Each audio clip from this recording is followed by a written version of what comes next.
Okay, so normally on Wednesday, lately anyway, I've been doing a combined video about Raw and SmackDown all at the same time. And the reason for that was that I just felt like I want people who want to watch what I and like listen to what I have to say. I don't want them to have to devote a ton of time to it, right? Um, you know, I'm not really trying to be a YouTuber at this point as much as I'm just trying to talk about wrestling. So talking about it two and sometimes three times in a week and making an hour of content every week that was basically just me talking about the shows, uh, that seemed a little bit ridiculous. So now I just try to do one video about Raw and SmackDown every week if I can manage it. This week, though, that's all gone kaput because for whatever reason, SmackDown isn't on Hulu yet, and I have no idea why. It's 3 o'clock in the afternoon or so Eastern time, 2:30, 2 o'clock. Might only be two actually, but either way, it's pretty late in the day, Eastern time on Wednesday, and it's still nowhere to be found. So I'm just going to talk about Raw because I just watched it and it's still fresh in my mind. And hopefully, if I have to wait until tomorrow to do a SmackDown video, I'm not trying to think about how I felt about Raw, right? Um, so Raw was actually pretty good. I mean, like it wasn't spectacular or anything. But the opening segment involving Brock Lesnar, Boombox Brock, using his Money in the Bank briefcase as like a boombox, like he was listening to his own entrance music. Um, the cockiness and the arrogance of him, it works for me. Then Seth and Kofi come out separately and each tell Brock that he should just cash in right now and let's go right now. I'm not afraid of you. I want to fight. And Paul Heyman does his usual really good mic work, and he basically says that Brock is the creator of paranoia, the master of paranoia. He's going to create anxiety in the lives of Kofi and Seth, and he's not going to. It's not going to be tonight, or it's not going to be right now anyway, because Brock and Paul happen to know that Seth and Kofi are not done for the night as far as their work is concerned. And now may not be the most opportune time, even tonight, for Brock to cash in the Money in the Bank. I always want to call it a Money in the Bank championship, the Money in the Bank contract. So that was actually a pretty cool little spot, and I enjoyed it. And I kind of enjoy, and we see it later on the match. We find out the match that Paul was talking about is a tag team match between Kofi and Seth and Baron Corbin and Bobby Lashley. Because of course it is. But even that match, not to skip way ahead in the show, but whatever, it doesn't matter. That match was also pretty good, and seeing this kind of teammate type relationship between Seth and Kofi that they've been brewing the last few weeks, reluctant teammate. Like they're like the buddy cop movie where at the beginning they don't really like each other that much, right? Uh, and that's been kind of maybe brewing for a few weeks now since WrestleMania. And I kind of think that Brock having the briefcase is going to be kind of a. Now, at the end of the night, Paul does say that they're going to come back next week and announce who he plans to cash that in on. And I personally hope that there's some kind of swerve involved there and that they don't do that, because I think that's a mistake. Right now, having Seth and Kofi teaming up in efforts to maybe retain their titles, or at least make sure the other one doesn't get screwed, or in my own self-interest, we have a common enemy kind of thing. I like where that is going. And I feel like if he just comes out and says he's going to cash in on one or the other at an undetermined time, it takes away some of the potential drama and tension. So with him being able to cash in with this wild card rule and all that stuff, there's all this drama and tension that will be involved with any match involving either of these guys.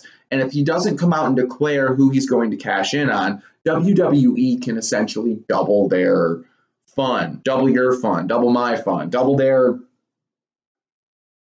heat, whatever. But every time Seth or Kofi has a match, there can be this looming threat of, well, they look really beat up. Is Brock going to come out?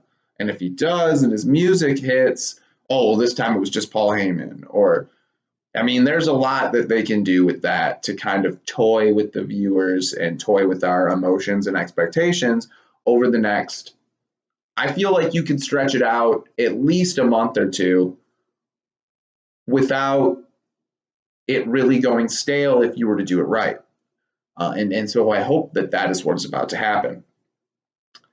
The other big thing I think that happened on this episode, and I'm going to try and keep this somewhat brief, under 20 minutes, because I got to make another video either later tonight or tomorrow, and I want you to watch them both. So I'm going to try and keep them around the 25-minute or so total length that my combined videos have been. So like the next thing that really captivated my attention and made me excited was the segment surrounding the brand new belt. Mick Foley comes out, he's got a belt in the bag, the belt's in the bag, you don't know what the belt is, comes and says, hey, I'm Mick Foley, and Raw has been missing something. Raw hasn't been very raw, yada, yada, yada. And he comes out with this title. It's called the 24/7 Championship, and his whole shtick about it is that a championship, being a champion, is a 24/7 endeavor, and you have to be ready to defend at any time. And as long as it's kind of like the old hardcore championship. As long as there is you got a ref and you're there with the guy who's got the belt, you could have to defend it at any time, any place, any show, backstage, on stage, in the crowd, taking a dump, like you got to defend it. So that's the gimmick of this particular belt. And the way he says that they're going to determine the first 24/7 champion is there's going to be a scramble. He's like, I'm going to set down this belt. I'm going to leave. I'm going to leave the ring. I'm going to vacate the space. And then the first man to claim it gets to keep it, And so there is a really entertaining scrum of all these wrestlers: Mojo Rawley, Cedric Alexander, who got moved up to the main roster and then we never saw again. You hear the clacking around, that's my cat playing with the window drawstrings for the blinds. Anyway, good, she stopped. So Cedric Alexander apparently got called up to the main roster. I haven't seen him. I forgot all about him, which is a shame. He's a great wrestler and a good face. But anyway, there's this huge, huge scrum. And eventually the person who ends up coming out on top is Titus O'Neil. And Titus O'Neil has the belt. He's kind of dancing around with it. And out of nowhere, Bobby Roode shows up. And Bobby Roode takes Titus out, and now he's the 24/7 champion, and he goes running.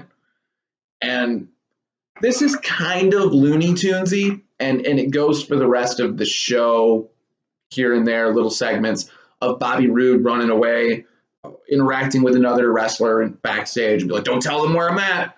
And he runs away, and then couple seconds later, a whole train of wrestlers comes running by, passing. Where'd he go? Where'd he go?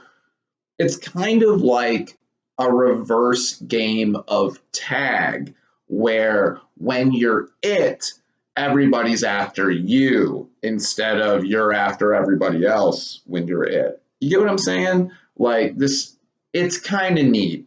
It's kind of cool. I really think it's going to give something to wrestle for. I mean, do you know just on Raw alone, the amount of wrestlers that there are? It's outrageous. The WWE roster is so overblown, and yet somehow still manages to feel so small all the time because they're not doing things with objectively entertaining people. That's my take on it anyway. And so this gives us a reason to maybe, especially if you're like me and you watch Raw or SmackDown or whatever on Hulu. SmackDown's not so bad because it's only a 2-hour show. You don't miss a whole lot of it. But Raw, you miss out on half the show, right? And maybe this will give us an opportunity to see on the Hulu version of Raw people like Mojo Rawley and people like, the conga line guy whose name I can't remember, No Way Jose. At one point in time during this little scrum, both Luke Gallows and Carl Anderson had their hands on the belt and were like arguing with each other and pulling on it. I mean, this is the kind of stuff that it shouldn't have taken bad ratings or some kind of genius or fixer or whatever to get right. This is the easy stuff. And it's something that I'm glad to see that we're getting a little bit more attention paid to.